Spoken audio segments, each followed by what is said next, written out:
এখানে কেন হাজির হয়েছি সেটা আমরা সকলে জানি। একটি কালো ছায়া নেমে এসেছে। আমরা কার কথা বলছি? আমরা বলছি ওসমান হাদি ভাইয়ের কথা। তিনি ছিলেন অন্যায়ের প্রতিবাদী কণ্ঠস্বর। আমরা তার স্বপ্নকে মিলান হতে দিব না। বাংলাদেশ গড়ার পথে এগিয়ে যাবো ইনশাআল্লাহ। শেখ হাসিনার খুনি হাসিনার স্বৈর শাসনের অবসানের পরে যে গণতন্ত্রের একটা ইন্টারিম জবাব দে। আর নয় প্রতিরোধ, আর নয় প্রতিরোধ।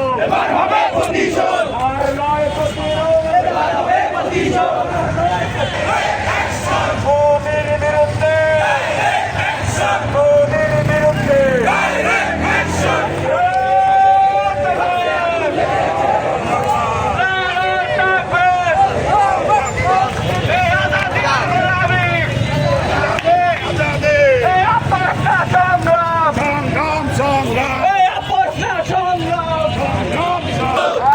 লোকান্তরে,